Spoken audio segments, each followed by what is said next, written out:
안녕하십니까? 몸과 마음의 건강을 되찾아주는 힐링하우스 히아신스가 여러분과 함께합니다. 11월 선정도서로 김세현 선생님의 5%는 의사가 고치고 95%는 내 몸이 고친다를 읽어드리고 있습니다. 2017년 11월 22일 어제는 참으로 뜻깊은 하루였습니다. 우리가 현재 읽고 있는 이 책이 저자이시며 한국바비스생명 회장이신 김세현 선생님께서 양승조 보건복지위원회 위원장상인 2017 도전 한국인 대상을 수상하셨습니다. 축하드립니다. 그리고 대한민국이 잔치인 동계올림픽 고문님으로 위촉되셨습니다. 축하드립니다. 한국뿐만 아니라 중국에서도 인체정화의 기저귀 꽃이 활짝 피어날 수 있도록 노력과 헌신을 아끼지 않으시는 김세현 선생님께 다시 한번 축하의 메시지를 보내드립니다. 11월 26일 김세현 선생님께서 연기를 방문하시게 되며 인체정화에 대한 명강연을 펼치시게 됩니다. 여러분이 많은 참여 기다립니다. 특히 연변에 계시는 분들은 절호의 기회를 놓치지 마시기 바랍니다. 계속해서 오늘 이 내용으로 들어가겠습니다. 복합활성효소, 한의학과 만나다. 유럽인은 암으로 진단을 받아도 고통스러운 수술, 항암제 투여, 방사선 치료를 하는 대신 식품으로서 치유하는 전통의학을 더 많이 선택한다.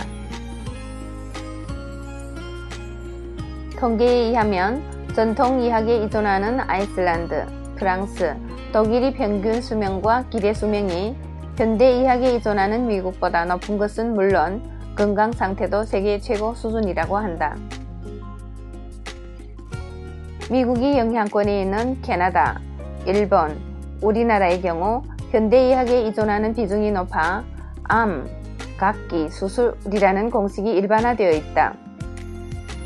전통적인 한방의학의 나라, 허준의 나라인 우리나라가 왜 이렇게 현대의학에 목을 매게 된 것일까?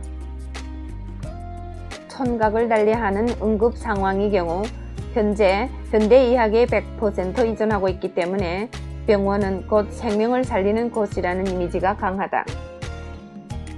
따라서 병원의 권위도 신적 권위에 도달할 만큼 높아졌다. 응급 상황에서 오랜 시간을 두고 치유하는 전통의학보다는 현대의학의 역할이 큰 것이 사실이다. 하지만 이 경우에도 현대의학은 부작용 없는 완전한 치료에 도달하지 못하고 있다. CPR로 알려진 심폐소생술의 경우 마취, 수혈, 절개의 과정을 거치는 동안 폐혈증, 뇌졸중의 위험을 더안아야 한다. 얼마 전 심장 수술을 받고 타계한 신바람 건강 전도사 황 박사의 사망 원인도 급성 폐혈증이었다.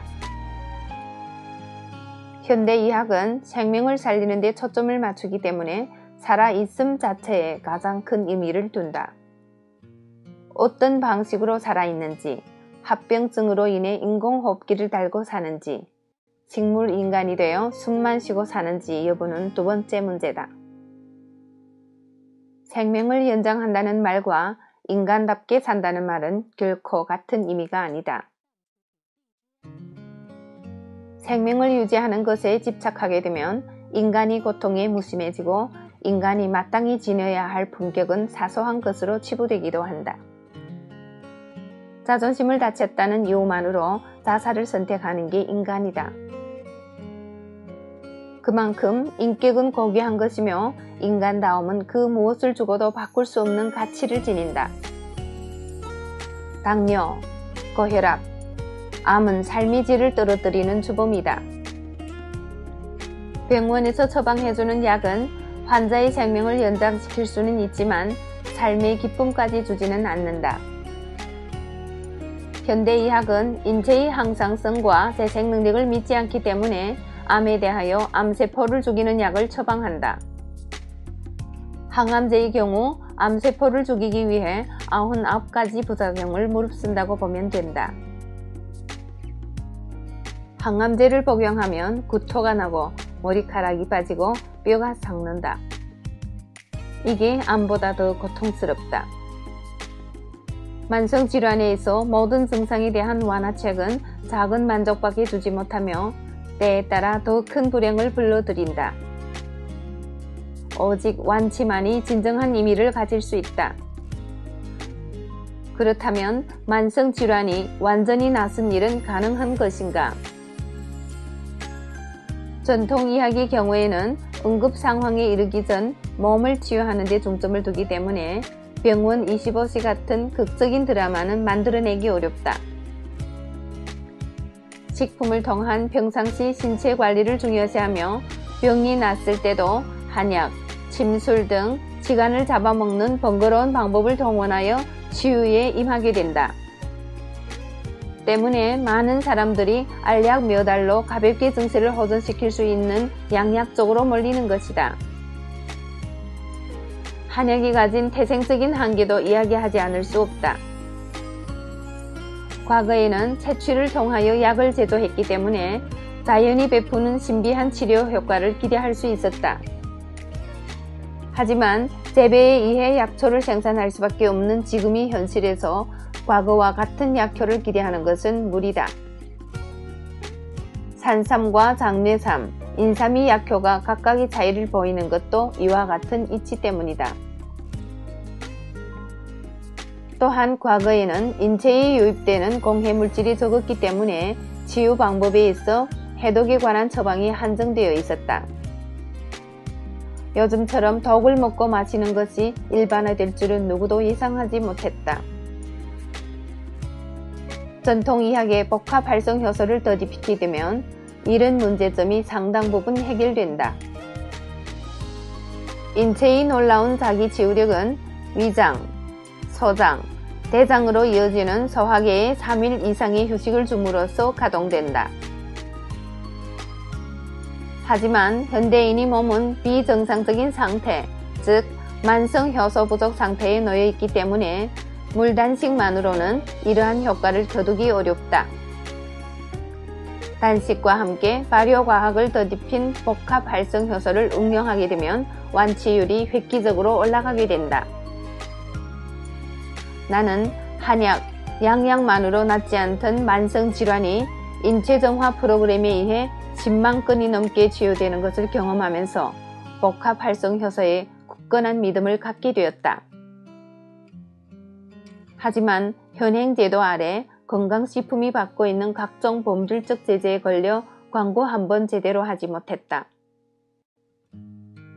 확실한 효능인 암치유, 당뇨치유, 혈압 정상화에 대한 이야기는 배제한 채 두루뭉술하게 그냥 건강에 좋다고 설명하는 것으로 그쳐야 했다. 복합 활성 효소가 일으킨 기적은 입과 입을 통해 전해지는 것으로 만족할 수밖에 없었다. 그러던 어느 날 한의사를 대상으로 2시간에 걸쳐 인체정화에 관하여 강의할 기회를 얻게 되었다. 공부 많이 하고 똑똑한 그분들이 과연 내 이야기에 관심을 기울여 줄까 반신반의했지만 결과는 대성공이었다. 뜻이 있는 곳에 길이 있다고 많은 한의사들이 내 이야기에 공감, 환자를 치유함에 있어 인체정화 프로그램을 도입하게 되었다. 한의사 한 분은 한의사라는 직함이 무색하게 10년 넘게 만성변비로 고통을 받고 있었다. 장에 좋다는 약은 다 만들어 먹었지만 해결이 되지 않아 한의사로서 한계를 깨달았다고 한다. 그날 그분은 내 강의를 듣고 바로 이거다 하는 느낌을 받았다. 자신이 먼저 복합 활성 효소를 섭취하였고 자루 모양의 쾌변을 보게 되면서 병원 치료에 적극적으로 활용하게 되었다. 이처럼 인체정화 프로그램이 만성질환에서 획기적인 치유법으로 각광받고 있지만 사실 해독요법은 가장 상식적인 치료법이다. 자연에 존재하는 모든 짐승이 이미 이런 방법을 통해 스스로를 치유해왔다. 집에서 기르는 개와 고양이조차 몸이 아프면 굶지 않는가? 약식 동물이라는 말이 있듯 우리가 먹는 것이 곧 약이다. 식품은 부작용 없이 고혈압, 당뇨, 암을 치유할 수 있는 확실한 방법이다. 현재 많은 한의사들이 복합활성효소의 놀라운 효능에 찬사를 보내고 있으며 학회를 구성하여 연구 개발 및 의료활동에 적극 반영하고 있다. 나의 가장 큰 바람은 이것이다. K-팝이 세계를 정복했듯 조만간 우리 전통 의학의 인체정화 프로그램을 접목하여 새로운 한류 붐을 조성, 세계인을 치유하는 날이 오도록 하는 것이다.